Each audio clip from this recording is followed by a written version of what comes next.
Bahkan kalau mendengar kawan-kawan yang cukup dekat dengan lingkungan kekuasaan itu, skenario-nya agak ngeri-ngeri sedap gitu ya. Jadi misalnya dicoba dihalangi, kalau nggak bisa jalan, nggak bisa dihalangi, biarkan maju, tapi dikalahkan.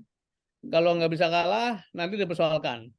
Bahkan umpamanya menang terpilih pun, itu masih akan ada upaya-upaya untuk mendelegitimasi. Jadi ini satu effort yang luar biasa begitu ya, yang ya hanya mungkin dikerjakan orang-orang yang punya kekuatan maupun punya dana besar. Jadi apa boleh buat, kita ada dalam level permainan seperti ini.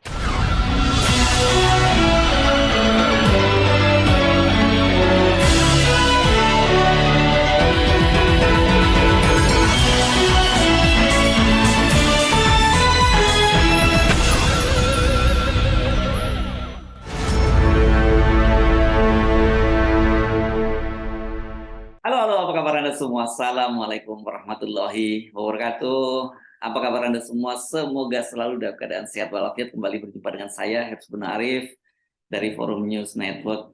Kalau kita amati apa yang terjadi belakangan ini ya, soal koalisi perubahan, kemudian juga pernyataan dari Pak Jokowi tentang beliau cawe-cawe, mau cawe-cawe karena tidak mungkin kalau ada riak-riak yang membahayakan bangsa itu beliau diam saja.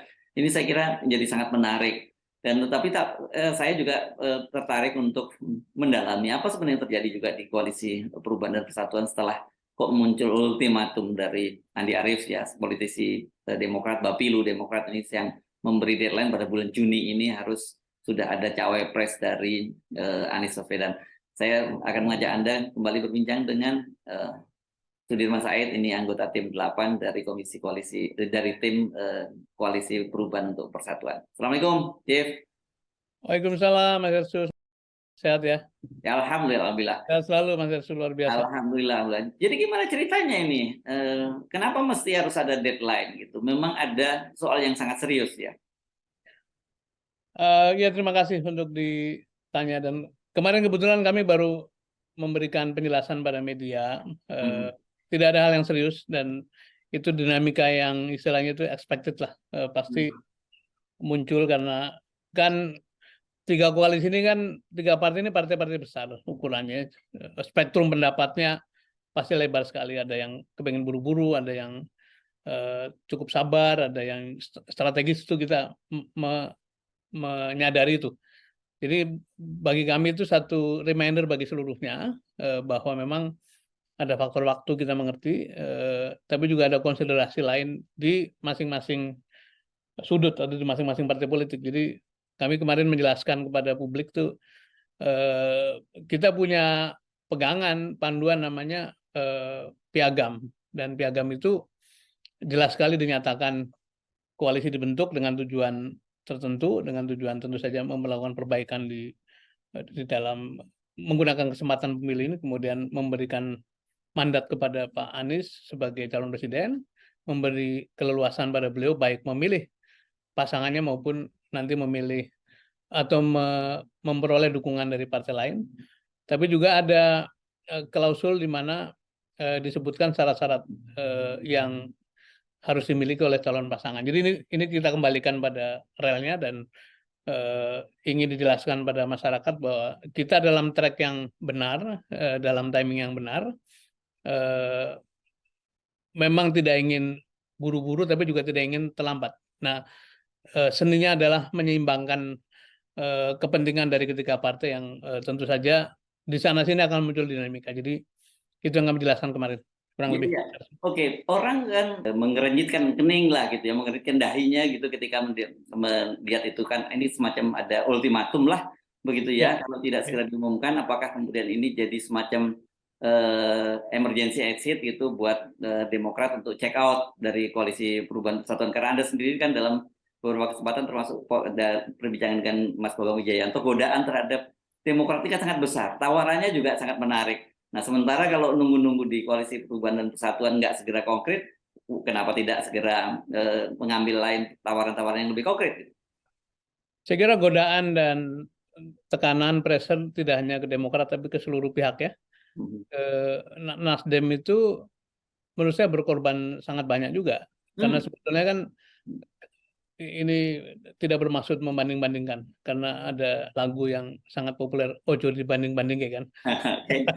Ya. Jadi masing-masing punya pengorbanan, punya sacrifice. Misalnya yang mengambil inisiatif pertama itu kan Nasdem. Nasdem itu kan sebetulnya ada di dalam barisan pemerintahan dan dalam suasana politik seperti ini sebetulnya satu risk-taking move, satu tindakan yang sangat mengambil risiko, menyatakan ke depan pengen punya calon yang berbeda gitu. Dan itu dirasakan sebagai satu bagian dari tekanan-tekanan itu.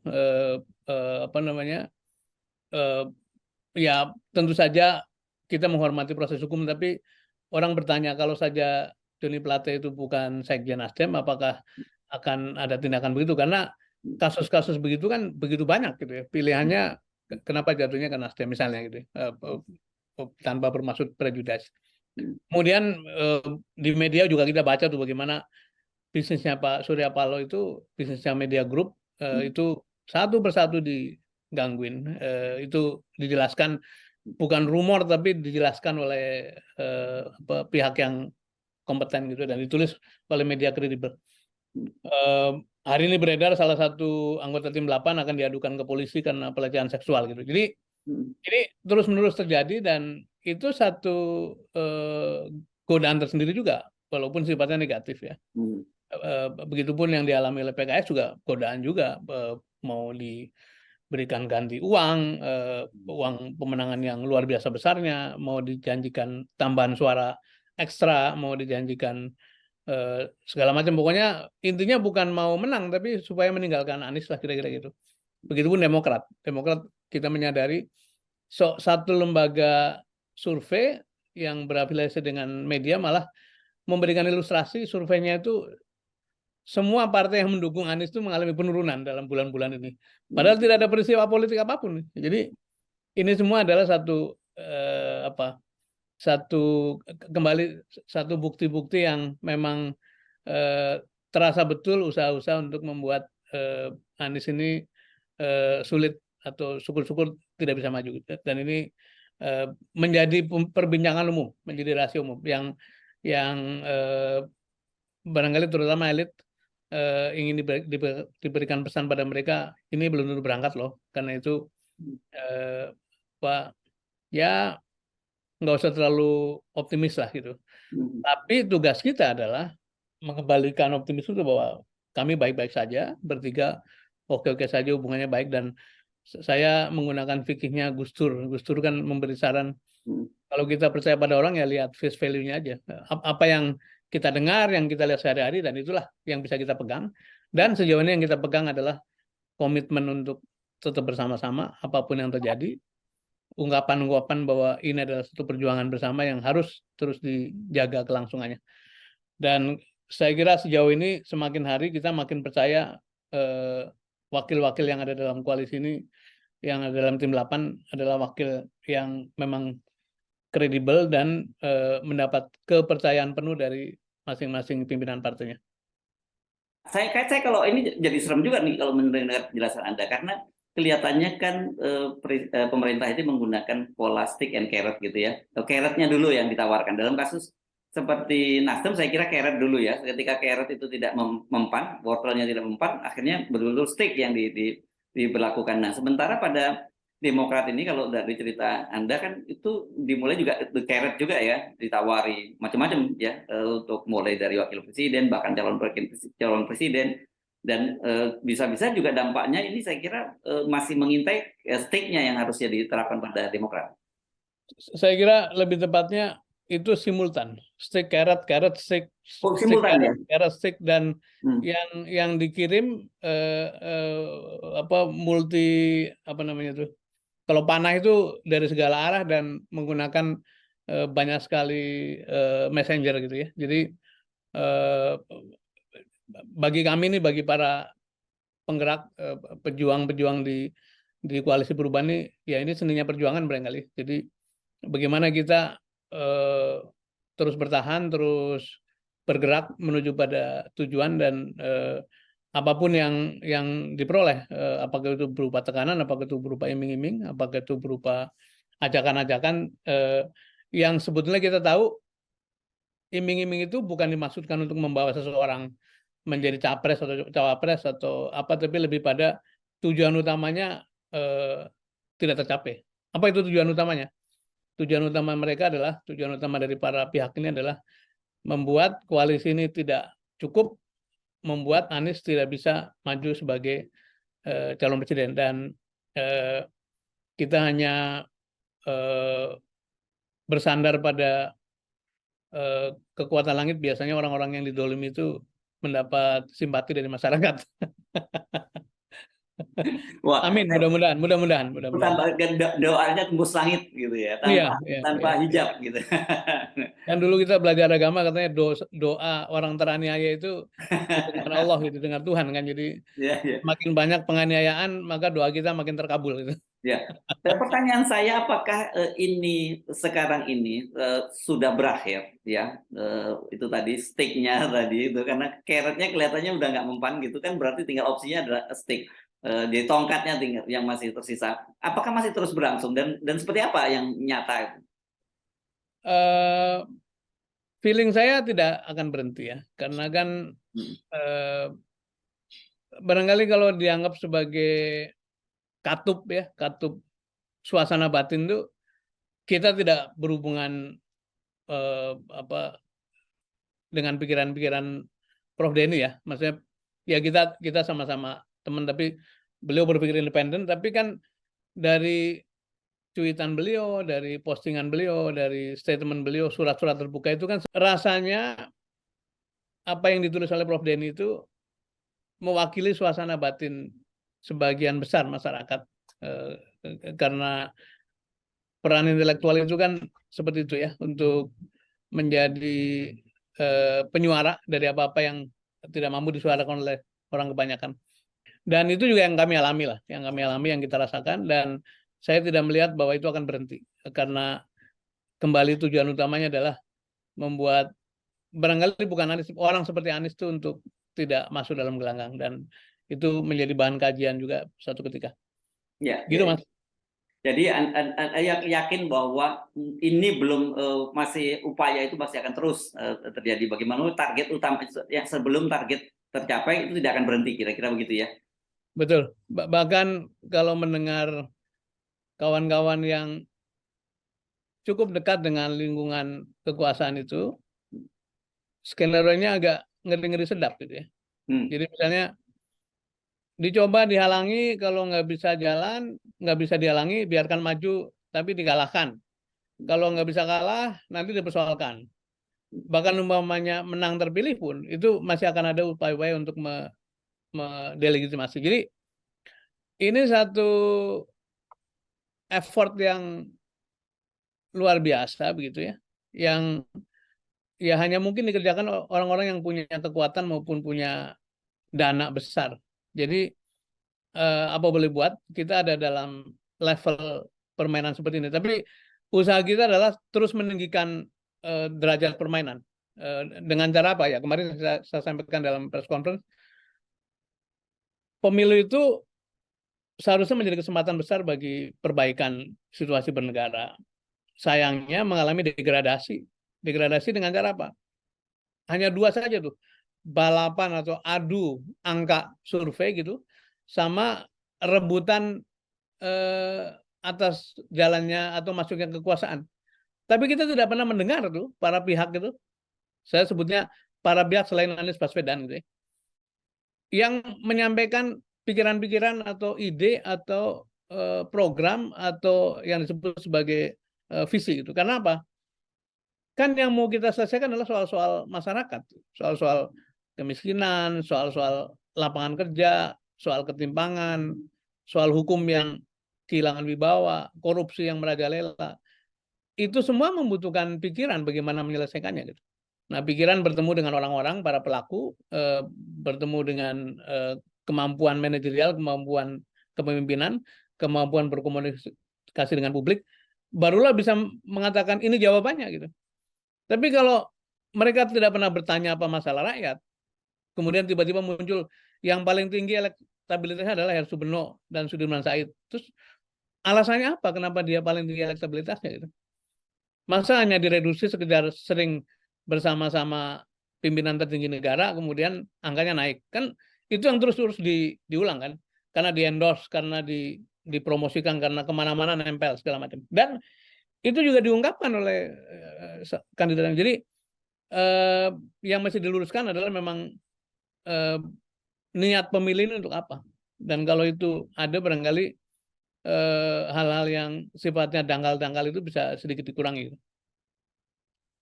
Oke, mari kita masuk juga ke tema yang sangat aktual itu kemarin soal cawe-cawe presiden ya. Ini kan presiden akhirnya memberikan klarifikasi mengapa beliau itu harus cawe-cawe ya. Meskipun tadinya coba diluruskan oleh istana bahwa bukan itu maksudnya, tapi ya tetap saja kita mengikuti cara berpikir Pak Jokowi, kita jadi paham karena beliau itu menyatakan bahwa ya kalau terjadi riak-riak yang membahayakan bangsa ini, yang membahayakan demokrasi, membahayakan pemilu, ya mau nggak mau beliau harus cawe-cawe begitu. Nah, kan kemudian orang bertanya-tanya, tuh riak-riak yang mana ya sebenarnya yang terjadi kan begitu.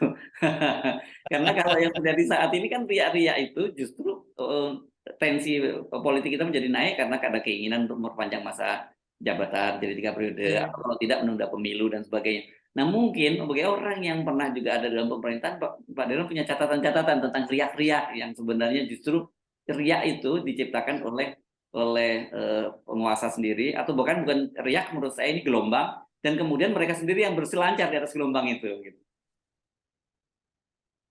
Iya, saya agak tarik nafas sebetulnya itu membaca berita kemarin itu ya.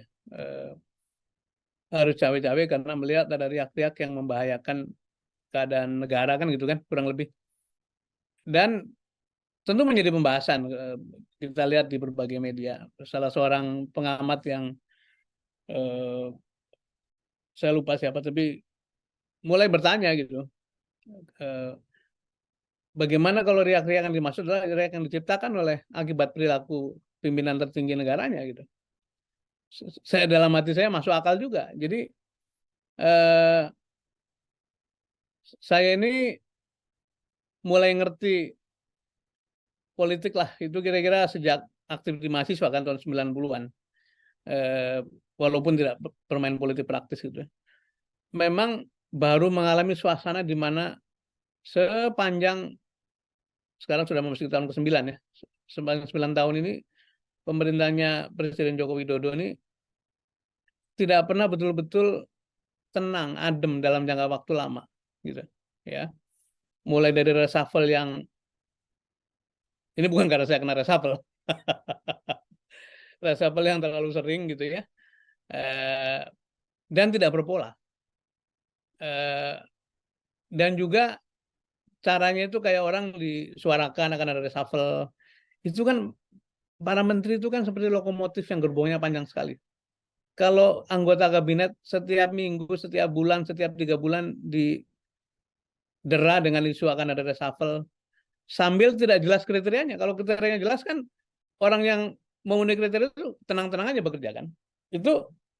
Itu pasti menimbulkan riak-riak di dalam efektivitas pemerintahan gitu. Belum lagi keputusan-keputusan yang selalu menimbulkan kontroversi atau yang sering sekali menimbulkan kontroversi. Dulu ada warga negara asing diangkat menjadi menteri, ya, dan itu menimbulkan kehebohan berminggu-minggu gitu ya. Dan menggantikan Anda waktu itu ya. Ya. Menggantikan Anda ya kalau nggak salah ya posisinya. Saya lupa, saya sendiri lupa ya. jadi menteri gitu. Oke. Karena Ya. sudah lama sekali. Ya, saya ingatkan itu peristiwanya kan kalau Anda ini kan bersama Pak Anies itu bertiga dan Pak Rizal Ramli itu bulan Juli seingat saya tahun 2016 gitu ya, dan yang menarik juga tidak lama setelah di reshuffle itu ada survei gitu yang menunjukkan bahwa kinerjanya Pak Anies Baswedan itu salah satu menteri yang terbaik gitu. Jadi jadi nggak berbasis kinerja lah gitu ya. Saya ingatkan Anda. Ini kan contoh kasus tidak berpola tadi kan. Orang kinerja baik. Kemudian misalnya yang juga menimbulkan kehebohan luar biasa belakangan ini kan cerita IKN lah. IKN ini kan ya kemarin juga kebetulan dipidatokan di Singapura gitu ya. itu kan sesuatu yang seluruh ilmuwan mengatakan ini keputusan politik yang tidak didahului dengan visibility study. Dan menimbulkan riak-riak lah, gelombang pandangan, perbedaan pandangan, segala macam. Terus coba isu cawe-cawe, kata kunci cawe-cawe itu dalam 2 pekan ini, seminggu ini luar biasa menimbulkan riak-riak. Bahkan di dalam pemerintahan sendiri begitu ya. Mulai ada pandangan-pandangan yang berbeda-beda gitu. Apalagi yang bisa dikatakan menjadi riak-riak? Usaha terus-menerus untuk memperpanjang masa jabatan. Para menteri bicara perpanjangan jabatan yang sebetulnya itu bertentangan dengan konstitusi. Bukankah itu riak gitu ya? Kemudian pertanyaannya, yang bikin riak itu siapa? Menteri A mengatakan perpanjangan, Menteri B mengatakan ditambah 3 tahun, Menteri C mengatakan akan ada upaya-upaya untuk melakukan termasuk pengerahan kepala desa untuk dimobilisasi supaya menuntut perpanjangan masa jabatan. Yang juga tidak kalah riaknya adalah ketika Omnibus Law ditetapkan, betapa gelombang buruh itu sampai hari ini tidak berhenti. Gitu. Itu kan juga riak-riak yang muncul. Ketika Undang-Undang KPK direvisi, itu memakan korban mahasiswa, demonstran, segala macam. Itu juga riak-riak. Ketika gelombang demo umat Islam itu terhadap berbagai masalah tidak ditangani dengan baik, itu mendatangkan protes terus-menerus, termasuk cerita mengenai kilometer 50 ya. Ini pelanggaran HAM lah. Ini semua adalah riak-riak yang dirasakan oleh masyarakat. Yang saya katakan tadi, saya baru merasakan hidup sepanjang 9 tahun ini tidak pernah negara dalam keadaan cukup tenang. Lawannya tenang apa? Lawannya tenang riak. Riaknya dibikin oleh siapa? Oleh perilaku penyelenggara negara gitu. Atau ketika ketua MK menikah dengan adik presiden gitu, kemudian dibahas sebagai ini adalah pertunjukan dari konflik of interest yang nyata yang membahayakan independensi lembaga penegak konstitusi misalnya. Atau dulu kan salah satu agenda kita reformasi adalah memberantas KKN, korupsi, kolusi, dan nepotisme gitu. Tapi hari ini para pimpinan tertinggi negara itu, para pimpinan tinggi negara itu berlomba menampilkan nepotisme itu, menggunakan instrumennya, menggunakan resourcesnya, menggunakan kewenangannya untuk mendorong anak mantunya masuk ke dalam kontestasi politik. Mereka mengatakan kan tidak ditunjuk langsung gitu. Jadi ini semua adalah bisa menjadi sumber pertanyaan masyarakat yang menimbulkan riak-riak ini sebenarnya siapa? Nah, kalau kemudian ada yang mengatakan kalau ada riak-riak tidak mungkin diam, lah riaknya dibikin sendiri, kemudian mengatakan saya akan cawe-cawe karena riak-riak itu gitu. Ini menurut saya sesuatu yang lama-kelamaan akan membangun kesadaran masyarakat bahwa ada sesuatu yang tidak benar dalam pengurusan negara ini. Nah, ini yang mungkin patut terus-menerus didengungkan sebagai bentuk tanggung jawab moral, tanggung jawab intelektual, tanggung jawab orang-orang yang merasa privilege, merasakan keutamaan karena sudah memperoleh pendidikan yang lebih baik daripada kebanyakan rakyat Indonesia. Jadi ini tugas moral, bukan soal mau mengkritik atau menjadi oposisi, tapi lebih pada moral kita mesti kita kembalikan. Oke, jadi kalau saya bilang kalau yang Anda deskripsikan tadi menurut saya sih itu bukan riak lagi, tapi itu gelombang begitu. Makanya saya tadi menggunakan analoginya gelombang, dan yang ironinya itu adalah dia menciptakan gelombang, tapi kemudian dia menunggangi gelombang itu sendiri, dia berselancar gitu, dan menyebutkan orang bahwa ini dampak dari apa yang dilakukan oleh orang lain gitu. Itu yang saya kira ironi, dan ya ini praktek bernegara seperti apa ya kalau terus seperti ini. Ya, itulah yang membuat orang kayak saya ini yang sebetulnya aslinya kan bukan politisi ya. Aslinya itu kan pekerja profesional. Saya terdidik sebagai akuntan, auditor, kemudian menjadi dosen begitu, terus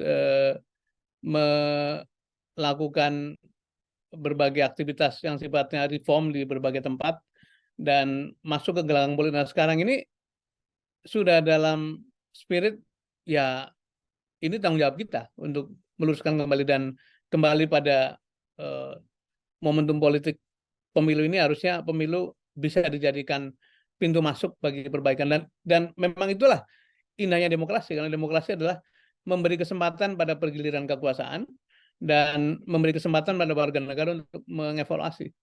Memang sekarang ada ada noise atau ada gangguan terhadap persepsi publik, yaitu dengan digelontorkannya survei-survei yang seolah-olah semuanya baik-baik saja ya.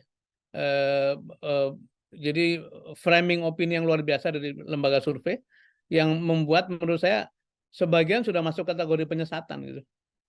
Bagaimana mungkin kasus hukum bermunculan, bagaimana mungkin orang menderita karena ekonomi, bagaimana mungkin calon rusak di mana-mana, tapi dikatakan popularitas kepala pemerintahannya itu sangat tinggi dan tidak pernah ada dalam sejarah kita.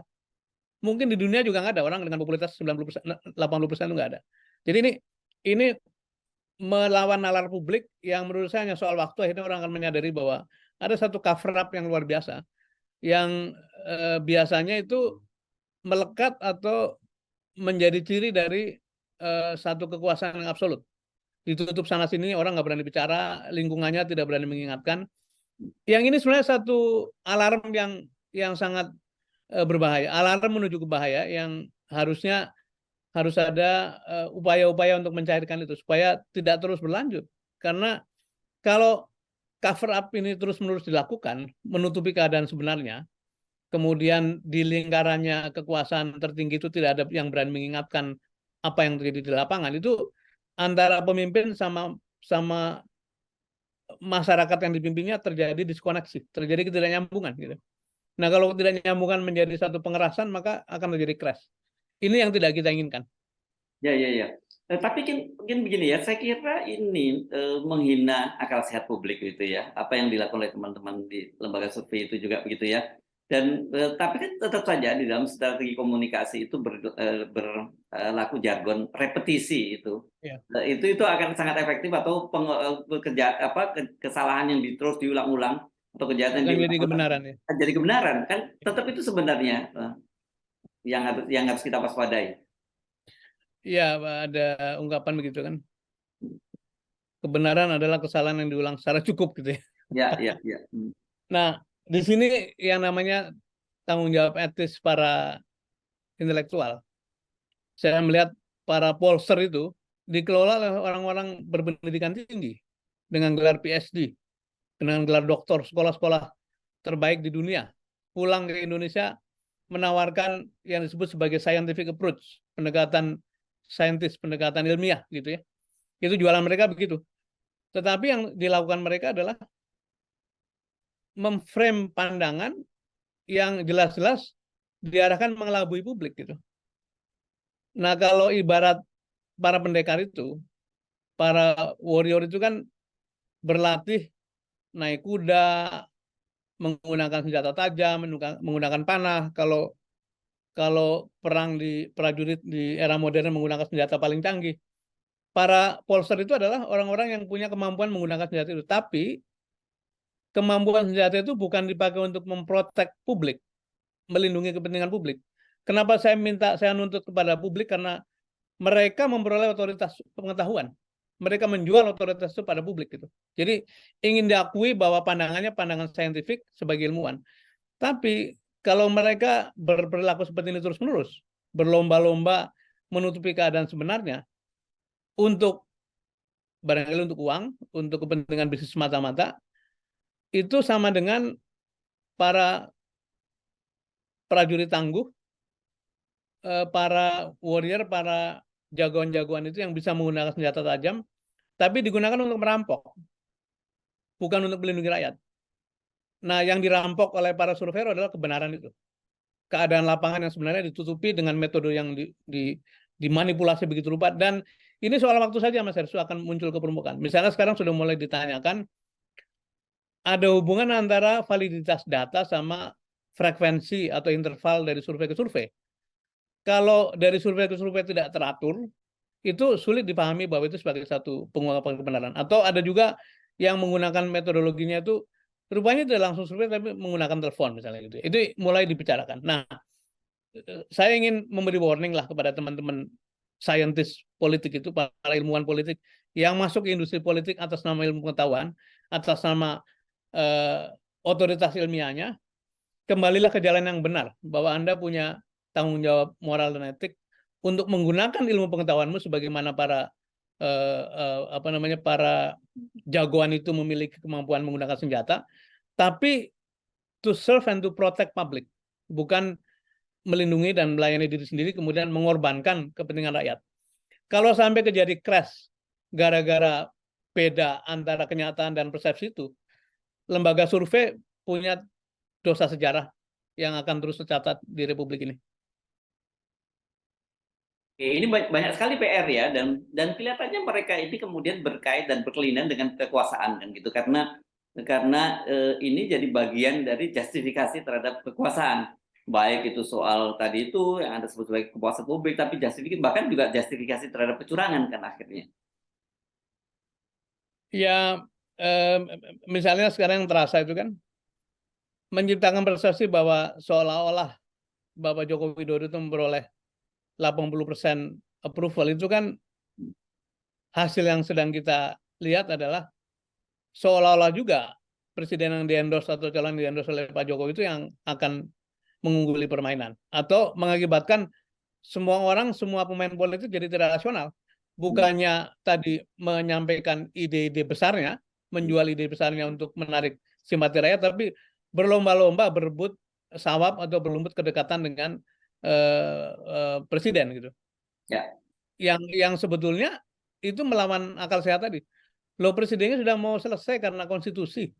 Kok masih terus diminta sawabnya, diminta tuahnya dengan menggunakan data-data yang tadi yang dimanipulasi begitu rupa. Jadi ini penyesatan publik secara kolektif yang menurut saya tadi perlu diingatkan, karena kita jangan sampai jatuh kepada suasana yang saling tegang, yang ketegangan itu tadi kalau dalam bahasa yang sekarang muncul riak-riak, yang riak itu sebenarnya diciptakannya sendiri oleh mereka-mereka itu. Gitu. Jadi Anda melihat mereka ini jadi bagian dari itu ya, bagian dari upaya tadi ya untuk menghalang-halangi bahkan menggagalkan pencapresan Anies itu ya. Saya tidak mau judgmental, saya tidak mau menyimpulkan apapun, tapi mari kita bicara dengan akal sehat dan nurani gitu. Bagaimana mungkin ini adalah negara yang saya bilang negara dan massa mungkin tidak pernah terjadi di seluruh dunia, yang hampir tiap pekan ada survei gitu. Oke. Kan gitu kan? Ya. Makanya saya katakan terima kasih kepada para supporter yang bagi kami survei-survei itu kemudian menjadi cermin. Tapi tidak ada suasana seperti sekarang ini. Setiap pekan ada survei dan surveinya kita bisa duga. Sampai ada yang lucu-lucu kan? Ya. Ada satu presentasi survei, background-nya ditulis seandainya Anies Baswedan gagal maju capres gitu. Itu kan satu framing yang menurut saya is too much, too far, terlalu jauh, terlalu berlebihan. Dan saya ingin juga mengatakan kita ini kan senang hidangan yang enak dan bergizi gitu ya. Sebutlah steak atau sashimi lah gitu ya. Tapi kalau di meja itu sak meja tiap hari datang sashimi berpiring-piring terus-menerus atau steak terus-menerus, itu kan akan muncul kejenuhan juga gitu. Tidak lagi menarik. Nah, data survei itu menarik kalau disajikan secara proporsional, frekuensinya tidak terus-menerus muncul gitu, ada interval sehingga orang bisa berpikir dari waktu ke waktu. Tapi yang mau dijual kan bukan datanya, yang mau dijual adalah frame-nya gitu. Ya. Nah, lama-lama survei seperti ini akan kehilangan kredibilitasnya. Nah, kalau lembaga survei sudah kehilangan kepercayaan, terus mau bagaimana? Padahal awalnya survei adalah merupakan instrumen bagi publik untuk membaca keadaan. Ya. Nah, sekarang dibalik instrumen bagi pihak tertentu untuk memframe, untuk mempengaruhi pandangan publik. Dan juga sebaliknya bisa juga jadi semacam panduan buat kita apa yang sedang mereka lakukan sesungguhnya gitu dari membaca hasil survei. Persis. Ya. Iya, betul sekali, Mas. Ya. Oke, mari kita kembali ke tadi topik itu tadi ya, bahwa ini kan kemudian kesimpulannya satu, ya kalau ini masih rezim ini akan terus berlanjut gitu. Kita nggak ngomong soal presiden ya, kalau kalau kita lihat cawe-cawenya itu kan sebenarnya target utamanya adalah bagaimana rezim ini terus berlanjut kan begitu ya. Kalau kemudian Iya. ini rezim ini masih terus berlanjut kan artinya situasi semacam ini, pemburukan-pemburukan semacam ini akan terus terjadi, dan saya khawatir bangsa ini tidak pernah akan kemana-mana gitu. Ya, kalau bicara alasan atau motif mengapa orang seperti Anies dan kita-kita ini para pendukungnya bergerak, ya karena kekhawatiran akan itu. Kalau negara dikelola dengan begini terus-menerus, menimbulkan riak dan gelombang tidak pernah berhenti, ya memang bahkan tanpa misalnya interval pemilu pun, orang mulai berpikir, ini kalau begini terus kita mau kemana? Nah sekarang kan kita tidak ingin ontaran-ontaran, tidak ingin keributan. Sekarang ada waktu yang baik, ada kesempatan emas, namanya pemilu. Mari kita sudahi gelombang riak-riak ini dengan cara ya ikut pemilu secara fair gitu. Nah siapapun yang terpilih maka dia akan menjadi pemerintahan baru yang pasti akan berbeda, karena tiap-tiap orang kan punya cara berbeda. Ya, ya, ya. Syukur-syukur menyajikan perbaikan. Jadi sebetulnya seperti menjelaskan dengan sendirinya bahwa mengapa pemilu ada, mengapa Anies Baswedan ikut pemilu itu karena memang ingin menyudahi yang suasana yang begini nih.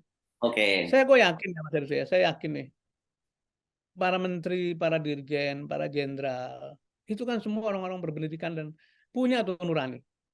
Kalau kita dengerin baik-baik ya, lewat langsung maupun tidak langsung, mereka juga punya kerisauan.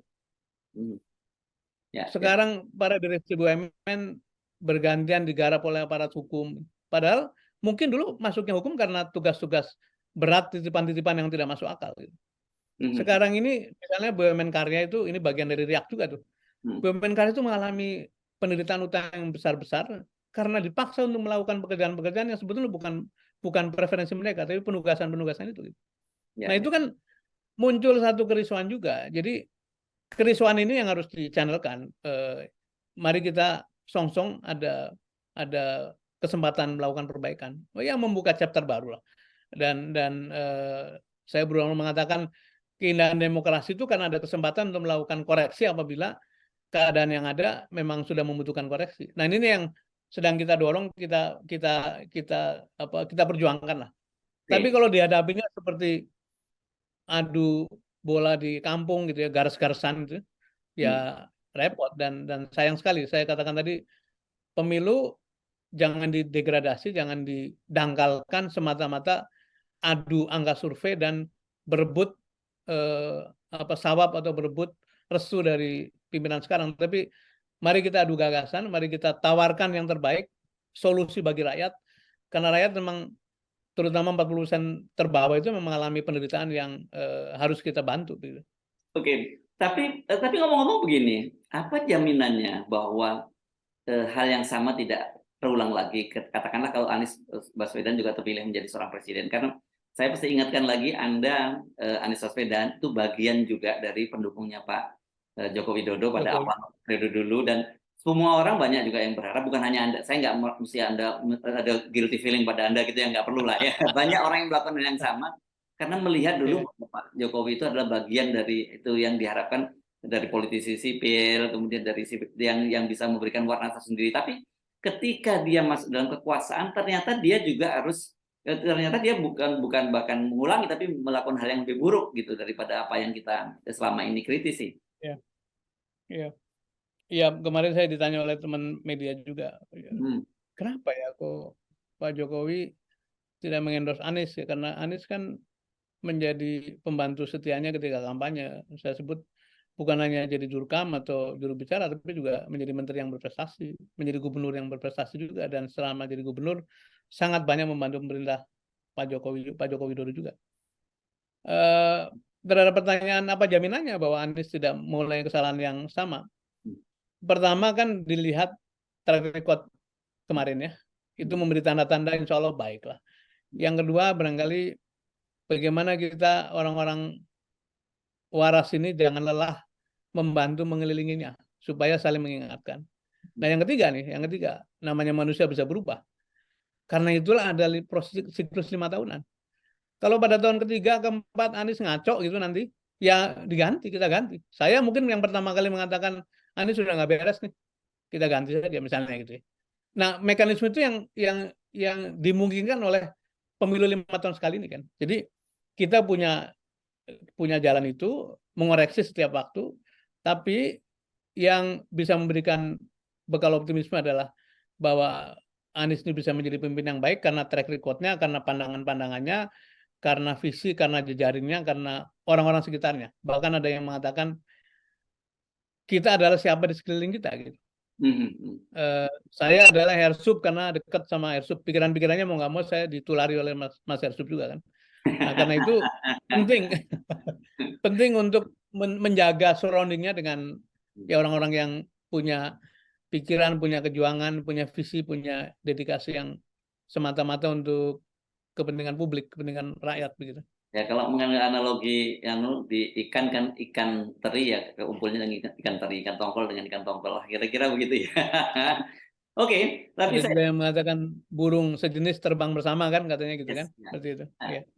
oke, Pak Sudirman Said, kita tentu saja berharap bahwa bagaimanapun juga kita itu harus menjadi lebih baik lah dari hari ini dibandingkan esok. Dan saya selalu ngomong di berbagai kesempatan, rasanya buat orang-orang seperti saya atau seperti kita lah ya, karena kita usia kita sebaya Ya. gitu, kita nggak perlu punya harapan lagi bahwa kita akan menikmati satu Indonesia yang ideal seperti kita bayangkan.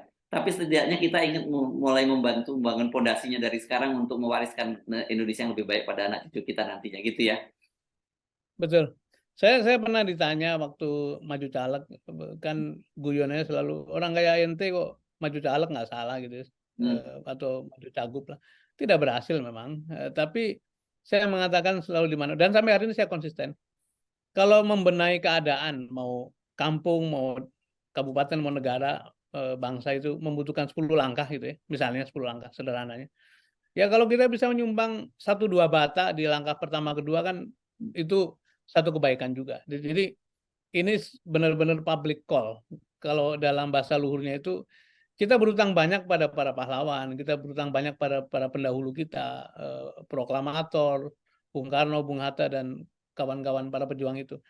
Nah, sementara kita sebetulnya diberikan keleluasaan yang jauh lebih baik daripada masa-masa mereka dulu. Nah, masa kita nggak gunakan pikiran, nggak gunakan tenaga, nggak gunakan hati kita untuk mengembalikan supaya apa yang mereka cita-citakan itu terlaksana, dan 20 tahun lagi, 25 tahun lagi saya kira, itu kita 100 tahun kemerdekaan kan. Yes. Kan sekarang 77 ya. 78 ya.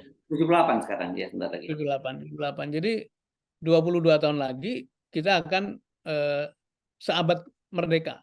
Dan semoga saja bahwa para kaum terdidik yang sekarang nyebar di berbagai sektor itu bisa dibariskan, bisa diorkestrakan menjadi sumber daya utama dalam mengelola negara ke depan. Dan dengan itu maka kita punya harapan bahwa dalam 22 tahun ke depan seluruh apa yang dimimpikan oleh para pendiri bangsa, para proklamator kemerdekaan itu bisa tercapai. Hanya satu saja, sama seperti mereka dulu mulainya. Mereka masuk ngurus perjuangan dengan pikiran, dengan ide, dengan semangat, dengan idealisme. Ini juga sama.